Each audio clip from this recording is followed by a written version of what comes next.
আসসালামু আলাইকুম প্রিয় শিক্ষার্থীরা, তোমাদের বার্ষিক পরীক্ষার প্রশ্নগুলো কোথায় পাবে, কিভাবে ডাউনলোড করবে, আজকের ভিডিওতে আমি তোমাদের সেই প্রসেসটি দেখাবো।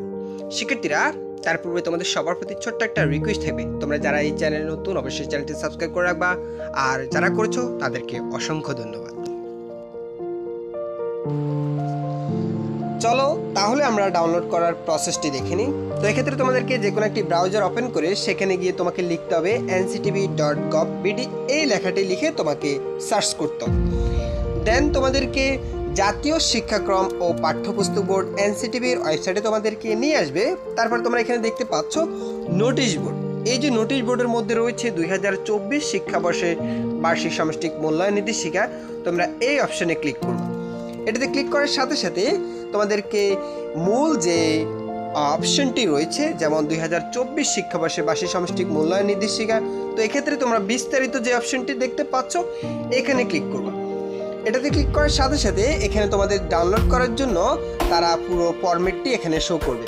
যেমন এই যে এখানে দেখতে পাচ্ছ 2024 শিক্ষাবর্ষের ষষ্ঠ শ্রেণীর বার্ষিক সামষ্টিক মূল্যায়ন নির্দেশিকা, এই যে সপ্তম শ্রেণীর, অষ্টম শ্রেণীর এবং নবম শ্রেণীর, এর পাশাপাশি এখানে একটি সাধারণ নির্দেশিকা দেওয়া আছে। তোমরা যে শ্রেণীতে পড়ো সেখান থেকে এখানে ডাউনলোড অপশনগুলোতে ক্লিক করলে এগুলো ডাউনলোড হয়ে যাবে।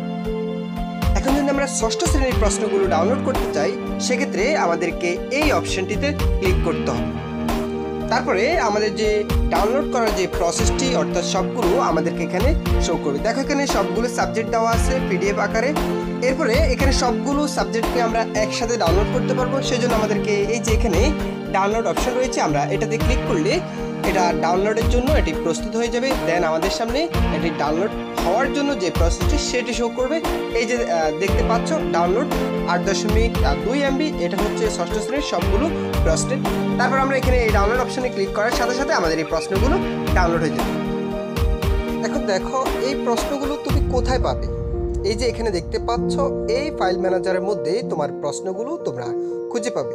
এর মধ্যে এখানে ডকুমেন্ট অপশন অথবা এই যে জিপ ফাইল, অর্থাৎ এই জিপ ফাইলের মধ্যে গেলে তোমরা এখানে সবগুলো পিডিএফ এখানে দেখতে পাবে। ধরো আমি তোমাদেরকে যে কোনো ক্লাসের, তুমি ষষ্ঠ শ্রেণী, সপ্তম শ্রেণী, অষ্টম শ্রেণী, নবম শ্রেণী, যে কোনো ফাইল তুমি এখান থেকে দেখে নিতে পারবে। শিক্ষার্থীরা, এই ছিল তোমাদের বার্ষিক পরীক্ষার বোর্ড থেকে প্রদত্ত প্রশ্নপত্র ডাউনলোড করার সঠিক পদ্ধতি। শিক্ষার্থীরা, তোমরা সবাই ভালো থাকবে, সুস্থ থাকবে। আর যারা এই চ্যানেল নতুন, তোমাদের সবার প্রতি আবারও রিকোয়েস্ট থাকবে চ্যানেলটি সাবস্ক্রাইব করে আমাদের সাথে থাকবে। ধন্যবাদ সবাইকে।